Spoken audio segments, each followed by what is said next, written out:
Saya termasuk orang yang pernah mondok Lirboyo Pasanan. Jadi setelah saya disuruh nemani Gus Kamil, tahun berikutnya Gus jenengan disuruh. Pokoknya anakku, mbok sakulan lah kudu tahu mondok Lirboyo. Biar aku tahu ngaji Wakarim. Terus yang disuruh mbaturi Gus Kamil itu saya. Jadi saya pernah 1 bulan tuh di Lirboyo. Karena saya ini santri beling ya, kontraknya pokoknya penting ziarah Bakarim. Biasanya nggak pernah ngaji, ya, pokoknya gerbar ngisa. Ziarah ya sudah.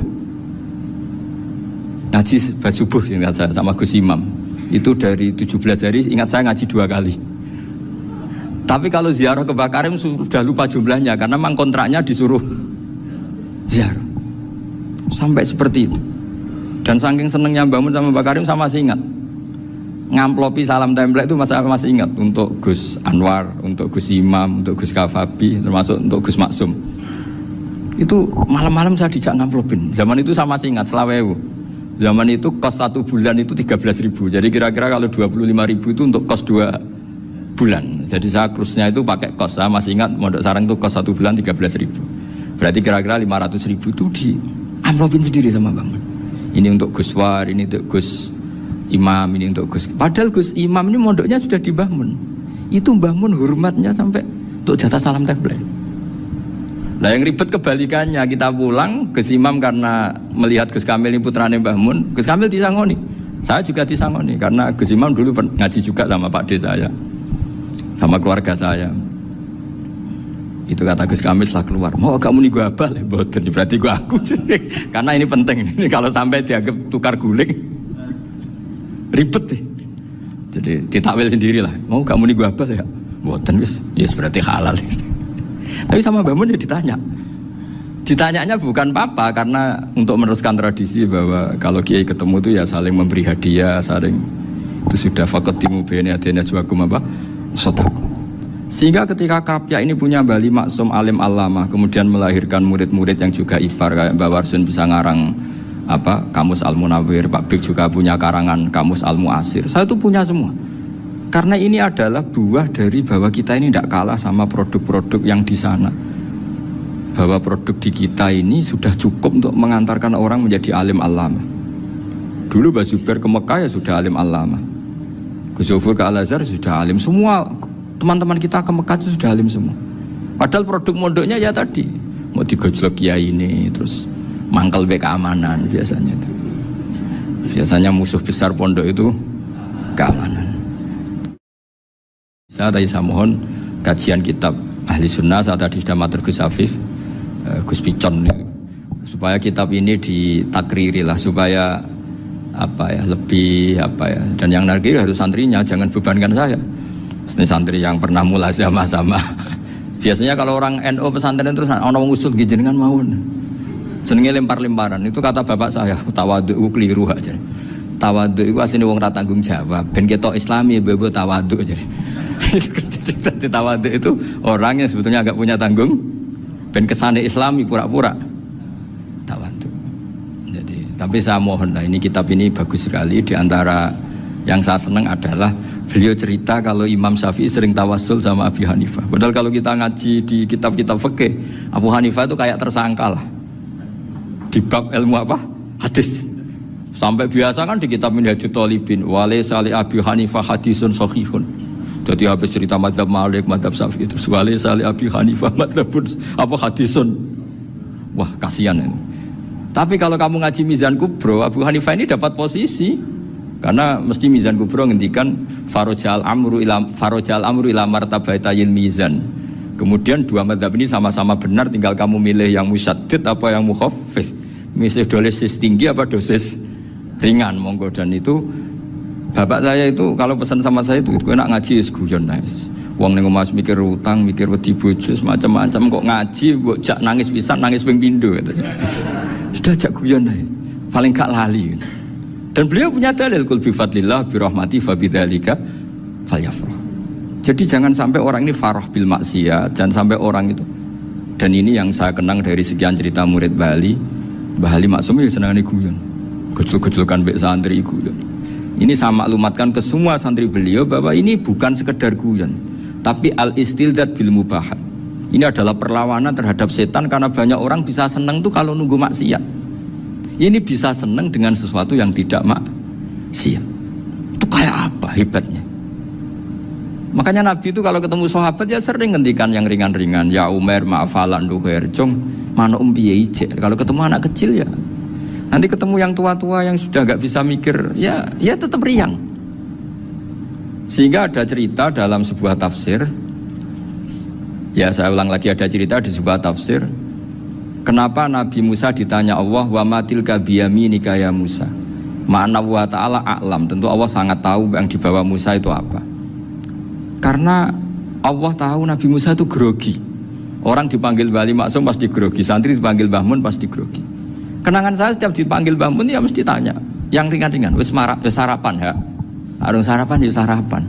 Pas sarapan ya kan tanduk mangan sing enak, wong santri ora tau mangan enak. Ya enggak pernah ngomong yang penting, ngendikan yang penting.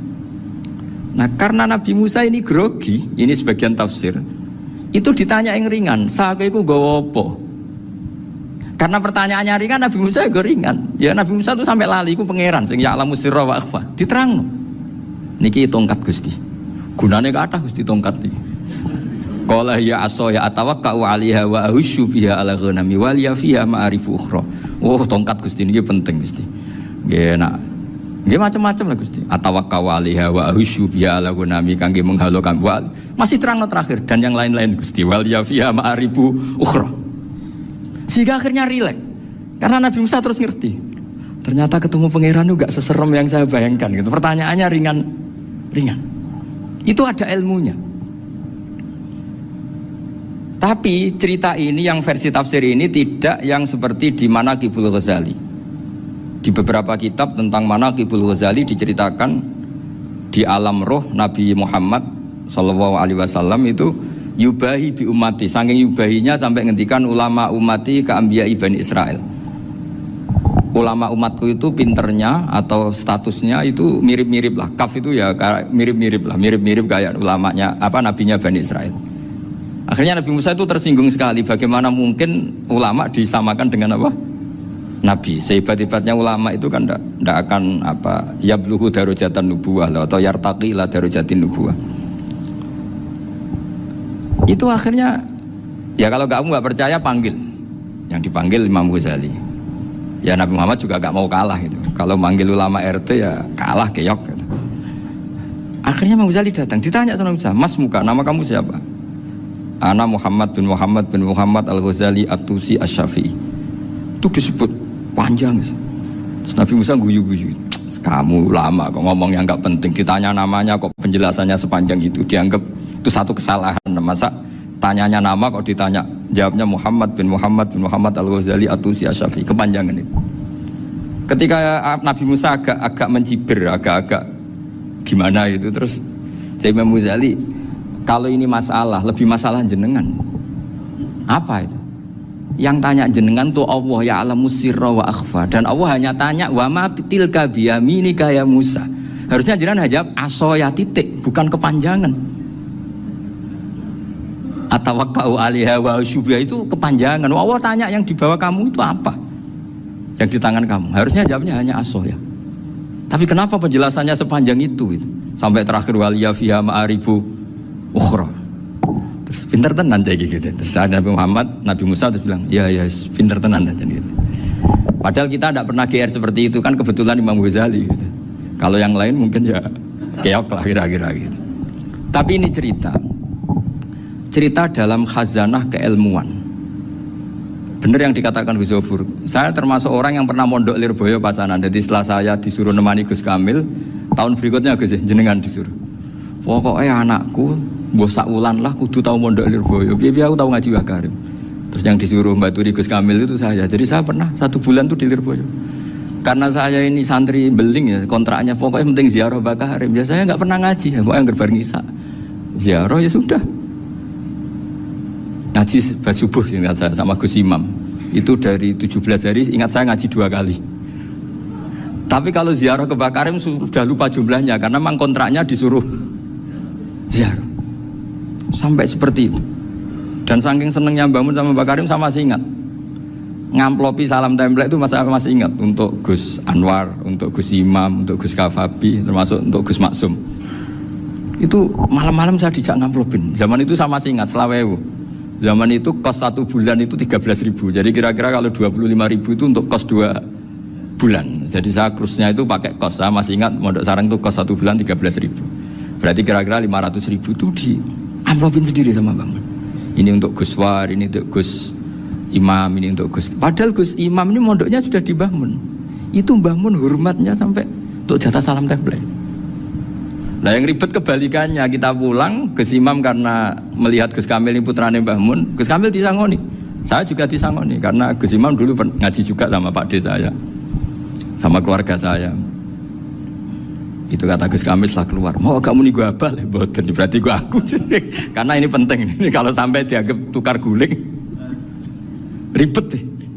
Jadi ditakwil sendirilah, mau kamu nih gue abal ya, boten yes berarti halal. Tapi sama Mbah Mun ya ditanya. Ditanyanya bukan papa karena untuk meneruskan tradisi bahwa kalau kiai ketemu itu ya saling memberi hadiah, saling itu sudah faqaddimu baina yadayna juwakum apa? Sedekah. Sehingga ketika Krapyak ini punya Bali Maksum alim alama, kemudian melahirkan murid-murid yang juga ibar kayak Mbah Warsun bisa ngarang apa Kamus Al-Munawwir, Pak Bik juga punya karangan Kamus Al-Muasir. Saya tuh punya semua. Karena ini adalah buah dari bahwa kita ini tidak kalah sama produk-produk yang di sana.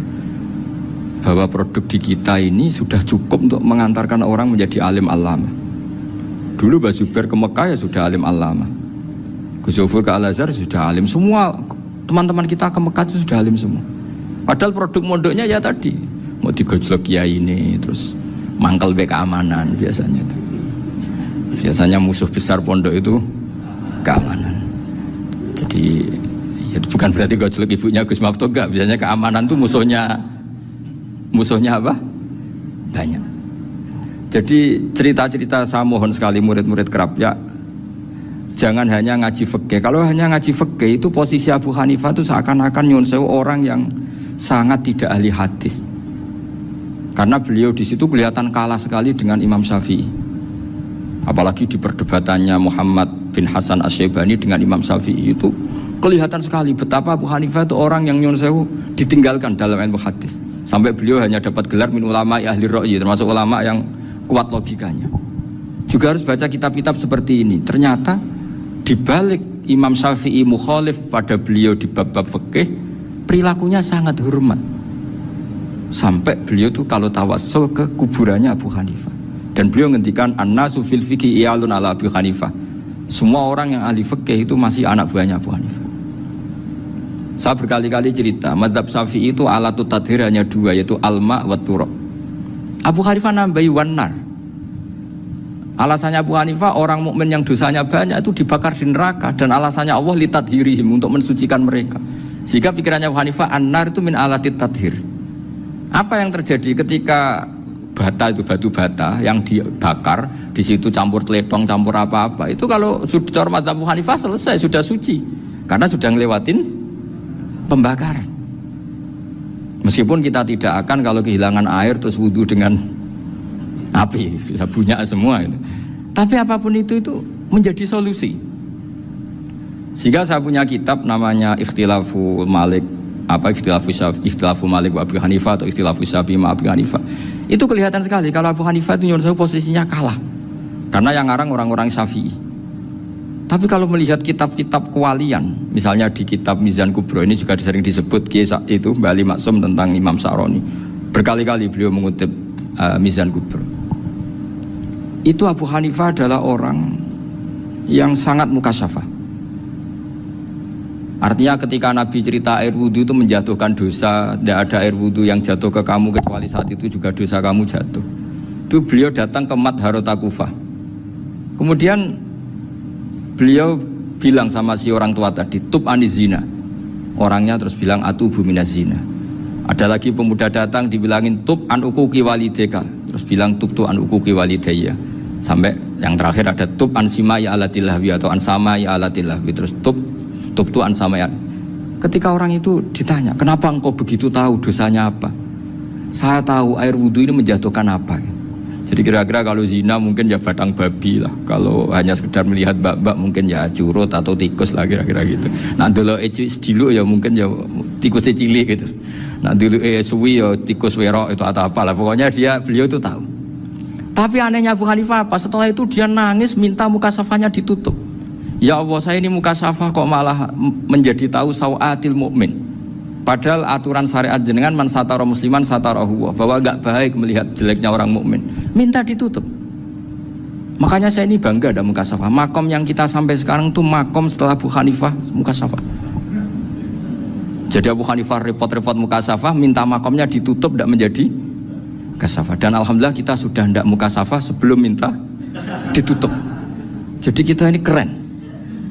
Keren karena aturannya itu man satara musliman satara huwa, yang tidak tahu aibnya orang muslim maka Allah akan nutupi aibnya di akhirat. Dan kita alhamdulillah barokahnya tidak mukasafah, tidak ngerti aibnya orang mukmin. Jadi kita harus pakai patokan ilmu. Saya ulang lagi, kita harus pakai patokan. Makanya saya tahu betul ketika Kiai Hamid Pasuruan, beliau dulu ngaji Jamul Jame, ngaji Juman, Bali Maksum di sana sama Gus Habib, sama Gus Muhammad bin Mahfud, termasuk mbah saya kandung dulu Kiai Siddiq, mbah saya yang itu juga ngaji di Termas. Bapak saya dulu Kiai Nur Salim ngaji di Buyut Baiti. Dulu itu kawin juga sederhana, kayak cerita Gus Zofur. Jadi bapak saya kandung itu Kiai Nur Salim itu ngaji di Mbah Baiti. Mbah Baiti itu adik kandungnya buyutnya saya dari ibu. Nah, Mbah Baiti itu teman akrabnya mbah saya namanya Kiai Nur Sam, Mbah Nur Sam. Singkat cerita terus Nur ke Jorabi arabekno itu. Setelah bapak saya ke Badullah mau ditawarin jadi mantu, kata bapak saya kula pun dipek mantu Mbah Baiti. Akhirnya dapat ibu saya itu. Karena ibu saya itu cucu Mbah Baiti, cucu lambung. Jadi mbahnya ibu saya itu Mbak Yunya Mbah Baiti. Namanya Mbah Sofia tadi yang dapat Mbak Idris itu, yang Mbak Idris ini bin Umar. Ya Mbah Umar yang mbahnya Mbah Hamid, Hamid bin Abdul bin Umar. Kalau bahasa itu Fatimah binti Idris bin Umar. Dulu kecilnya Mbah Idris namanya Abdul Khalik. Kalau kecilnya Mbah Hamid namanya Abdul Mukti. Kalau kecilnya Mbah Maksum namanya Muhammadun kalau nggak salah. Dulu itu orang dulu itu namanya dua-dua karena diganti ketika musim apa? Haji. Jadi ini terjaga.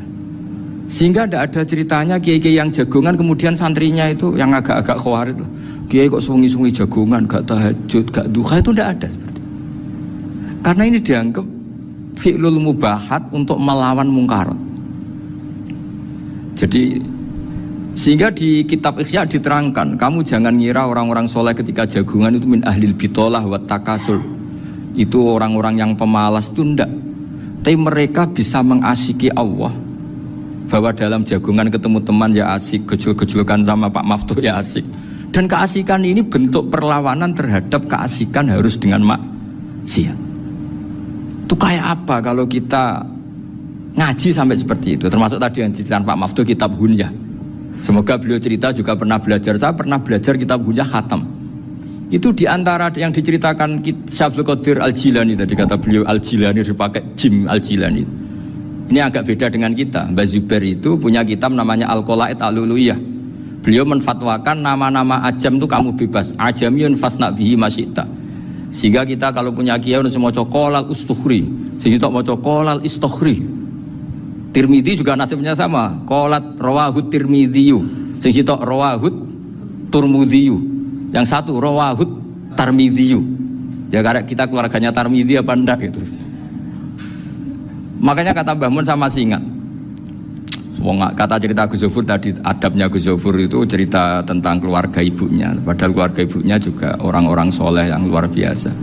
Itu kata Mbah Mun, kowe roh jenenge Imam Bukhari tahu ya. Jenenge sapa? Saya nyebut Muhammad bin Ismail bin Ibrahim bin Mughirah bin Bardasbah. Lah iya Bardasbah mbok waca Bardisbah yo. Lah cara kene mbok Parmin mbok Parlan. Jadi Bardisbah mbok Bardasbah iku cara kene yo Parmin mbok. Iku rak Mbah Fadl Senori, dadi kabeh diwaca Arab. Jenenge Mbah Umar Harun. Dhisik yo wong Sarang, Mbah Harun, Mbah Kiro nang yo ora roh, dhisik yo wong kuno ya.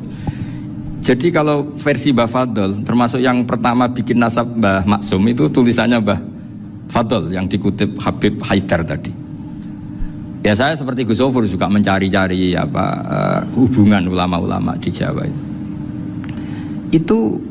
Mbah Mun itu kalau bicara mbahku orang sing jenenge Kiai Serut. Kalau ditulisannya Mbah Fadl itu Syaraf.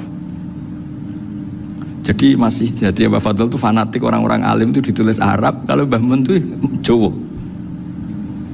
Dulu itu ada wali seto di daerah saya. Dulu orang ya janggal, ternyata ada Ada sato itu, kesamaan di Arabnya itu sato. Sehingga kiai-kiai itu ada fanatik Tirmidzi, Turmudi, Tarmidi, Jilani, Jailani karena ajamiyun fasna bihi masyita. Jadi kalau nama-nama ajam semongko lah baca sekenanya, sementing cuma mungkin tahqiqnya benar Pak Maftuh tadi, memang di Mu'jamul Buldan itu Al-Jilani Bikasri Jim, ya sudah kita baca Al-Jilani. Sebab itu kayak Pondok Pelosok Lirboyo itu menurut saya bagus, orang itu maknani betul sama gurunya. Kalau sarang enggak, kalau Pondok Lirboyo, pondok yang tadi ternyata keluarga Mbah Munawir sini pernah bisanan, yaitu Mbah Zaini pernah nikah sama Nyai Komariah ya kalau enggak salah, punya putra Gus Habib ya, Pak Toha dan sebagainya. Itu betapa hubungan pondok Quran sama pondok kitab dulu itu gak pernah terputus. Bapak saya setelah hafal Quran itu dulu ngaji Mbah Zubair. Jadi bapak saya sering ngutip mu'en apa. Padahal bapak saya itu terkenal tuh. Beliau cita-citanya itu saya ingin hafal Quran kayak hafal Fatihah. Beliau itu sampai 10 sekali. Karena beliau inginnya hafal Quran kayak hafal Fatihah. Termasuk murid terbaiknya Mbah Dullah bapak saya. Itu ya ngaji kitab. Sehingga kata Mbah Mun, jadi Mbah Munawir de mantu Bali Maksum, itu ya sudah dipenggali dituruti pangeran.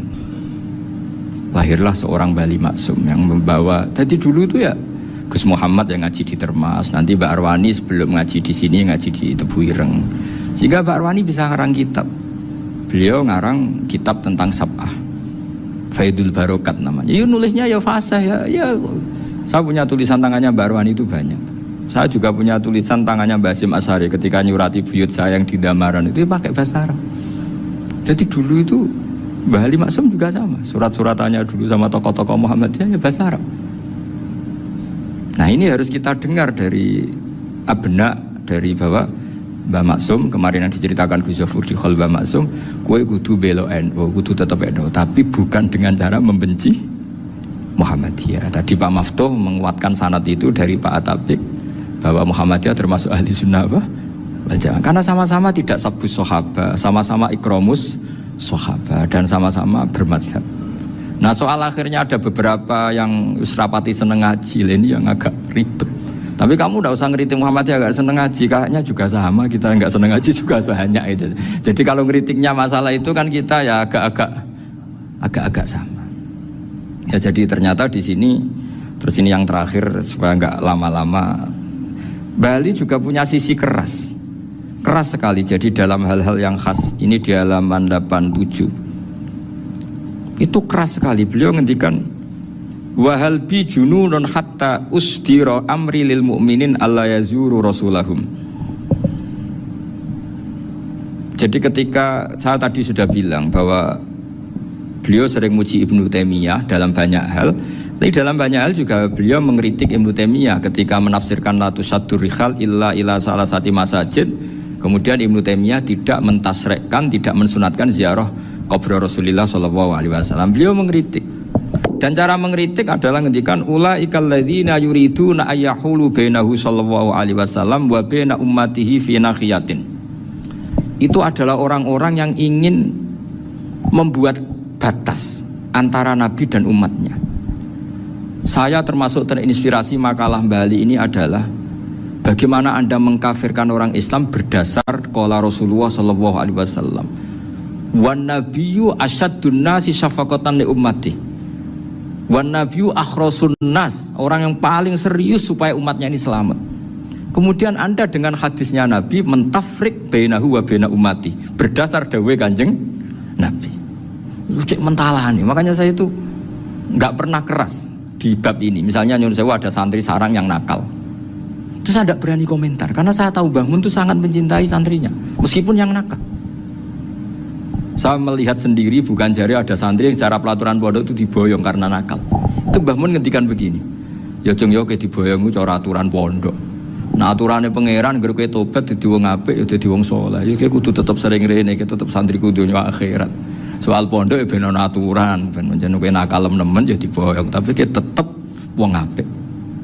Jadi karena kita tidak mungkin mentafrik bainahu wa baina talamidhi.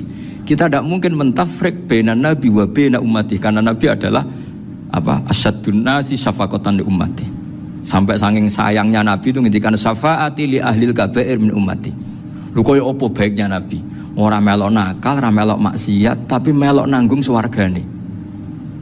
Iku waktu gali sampean wis kowe utang gak apa-apa, bangkrut gak apa-apa, sing nyaur bapak. Gua sampean ngono top tenan. Anake yo ngawur tenan maksudnya itu, tapi top tenan. Lah Nabi ku umate sing dosa iku umate, Nabi sing nyuwun sewu, cara Jawane sing kangelan nyafaati. Karena Nabi gak boleh dipisahkan dengan umatnya. Makanya kata Bali Maksum, ulaikal ladzina yuriduna ayyahulu bainan nabi wa baina ummati. Itu mereka adalah orang yang ingin memisahkan Nabi dengan umatnya. Masa kita ngafirkan umatnya Nabi berdasar dawai Nabi? Itu kan sama, saya benci santri Anwar berdasar dawai Mbah Mun, padahal orang tahu semua begitu sayangnya Mbah Mun terhadap santrinya.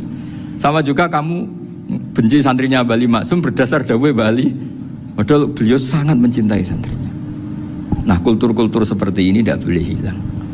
Kita punya sanad, punya guru, punya keluarga yang sama. Jadi mbah-mbah saya itu orang Tuban, dekat sama posisi Ibrahim Asmorokonti tadi yang diceritakan. Jadi di kampung saya, kampungnya bapak saya itu ada makamnya Siti Syariah, itu mbak kandungnya Sunan Bonang. Dan bapak dulu sering ngajarin ziarah saya ke Mbak Asyari. Mbak Asyari itu bin Jumadil Kubro, berarti Mbak Asyari itu saudaranya Mbak Ibrahim Asmorokonti, gurunya Sunan Bonang. Jadi Sunan Bonang ke Tuban tuh karena disuruh ngaji sama Mbak Asyari, Mudin Asyari itu yang di Bejagung itu. Jadi ini semua sanatnya itu jelas, aturannya jelas. Kan Sunan Bonang bin Ampel bin Ibrahim Asmorokonti bin Jumadil Kubro lah, yang Mbak Asyari ini adiknya Ibrahim Asmorokonti, makamnya di Bejagung di Tuban. Dulu Sunan Bonang sebelum ngaji kemana-mana ngaji di Bejagung itu, di Mbak Asyari itu. Terus kemudian Sunan Bonang hidup di Lasem, di Pasujudan di Lasem. Makanya Lasem banyak orang alim karena ya dulu Sunan Bonang itu diantara aktivitasnya itu di Pasujudan di Lasem itu. Wafatnya kila di Bonang, kemudian mau dibawa orang Madura ke Madura, terus diambil Mbak Asyari, pernah mbahnya karena Muammar Mbak Asyari, terus dimakamkan di Bonang. Jadi cara berpikir Mbah Ali ini menginspirasi saya. Kita tidak boleh mengkafirkan umatnya Nabi berdasar dawai Nabi. Karena apa? Itu yang tidak diinginkan Nabi. Nabi itu inginnya yang di luar itu masuk, bukan yang sudah di dalam dikeluarkan. Itu kata beliau, ulaikal ladzina yuriduna ayyahulu bainan nabi wa baina ummati. Orang-orang yang tidak mentasrek ziarah pada Nabi adalah orang-orang yang ingin memisahkan Nabi dengan. Dan begitu kias berikutnya, orang-orang yang sidik-sidik muni ini kafir, ini sudah enggak benar, inilah yurja khairuhu, itu orang-orang yang memisahkan. Dan lucunya berdasar dawai Nabi. Makanya semua kalau sampai ngaji Mizan Kubro, ini kitab yang sering dikutip Bali Maksum, ketika Nabi ngintikan laisa minna man ghasyana, laisa minna man latomal hudud wa syaqqal juyub bada'a bid'awal jahiliyah, laisa minna min tilkal khoslah. Semua ulama mentafsiri laisa minna fi tilkal khoslah, bahwa dalam hal itu Islam tidak bertanggung jawab. Masa menipu berdasar dibolehkan Islam, kan tidak mungkin. Semua perilaku yang salah disebut Nabi laisa minna fi tilkal khoslah, bukan laisa minna fayakunu huwa kafirun. Tidak ada satu ulama yang mengatakan laisa minna berarti orang ini kalau menipu sudah kafir. Ketika dosa ya sak dunya kafir kabeh. Siapa enggak pernah menipu? Sekedar pernah. Siapa enggak sering menipu bahkan? Hobi kadang ya rezekinya dari nipu. Lah itu kalau betul maknanya laisa minna terus kafir, semua orang di dunia kafir. Karena siapa sih yang selain Nabi yang enggak, selain Nabi kan enggak mungkin apa? Maksum. Belum lagi menurut teori usul fikih ada nipu yang wajib. Ya kan, misalnya kita orang baik ketemu orang dolim yang memburu perempuan mau diperkosa terus bersembunyi, yang kita tahu, kita wajib nipu apa wajib jujur? Ketika orang dolim tanya, perempuan tadi kemana? Wajib nipu apa wajib jujur? Wajib nipu, karena kalau kita jujur berarti memberi peluang orang dolim menemukan buruannya. Jadi betapa alimnya. Dan ketika kitab Mizan Sa'roni dipakai Bali, dipakai Mbah Mun, saya pernah ngaji Mbah Mun, terus kita tahu maknanya laisa minna fi tilkal khoslah. Sehingga kita tidak mengatakan laisa minna dengan terjemahan letterlek tidak termasuk umatku. Kita tidak akan menambahi fatafrek fayakunu kafiran, tidak akan selamanya. Karena maknanya laisa minna fi tilkal khoslah. Kenapa kita selalu begitu? Karena enggak mungkin kita memisahkan umatnya Nabi dengan Kanjeng Nabi berdasar dawuh Kanjeng Nabi. Karena Nabi adalah berstatus bil mukminina raufur rahim. Ya, terus ini mohon maaf sekali ini yang saya bisa, tapi saya mohon kajian kitab Ahli Sunnah. Saat tadi sudah matur Gus Afif, Gus Picon supaya kitab ini ditakriri lah, supaya lebih dan yang nakriri harus santrinya, jangan bebankan saya. Ini santri yang pernah mulazamah sama. Biasanya kalau orang NU pesantren terus orang ngusul jenengan mawon. Senenge lempar-lemparan. Itu kata bapak saya, tawadhu keliru aja. Tawadhu itu aslinya wong ra tanggung jawab. Ben ketok Islami bebo tawadhu aja. Jadi tawadhu itu orang yang sebetulnya agak punya tanggung. Ben kesane Islami pura-pura tawadhu. Jadi, tapi saya mohon lah, ini kitab ini bagus sekali. Di antara yang saya senang adalah beliau cerita kalau Imam Syafi'i sering tawassul sama Abu Hanifah. Padahal kalau kita ngaji di kitab-kitab fikih, Abu Hanifah itu kayak tersangka lah di bab ilmu apa? Hadis. Sampai biasa kan di kitab Minhajut Thalibin, walaysa li Abi Hanifah hadisun sahihun. Jadi habis cerita madzhab Malik, madzhab Syafi'i itu walaysa li Abi Hanifah madzhabun apa hadisun. Wah, kasihan ini. Tapi kalau kamu ngaji Mizan Kubro, Abu Hanifah ini dapat posisi. Karena mesti Mizan Kubro ngendikan farojal amru ila martabatayil mizan. Kemudian dua madzhab ini sama-sama benar, tinggal kamu milih yang musyaddid apa yang mukhaffif. Milih dosis tinggi apa dosis ringan, monggo. Dan itu saya ulang lagi, kitab-kitab yang sering dibaca Mbah Ali Maksum, kemudian Mbah Mun, guru-guru kita. Dengan demikian maka benar Gus Sofur tadi, kultur kita, tradisi kita tetap terjaga. Mohon maaf. Assalamualaikum warahmatullahi wabarakatuh.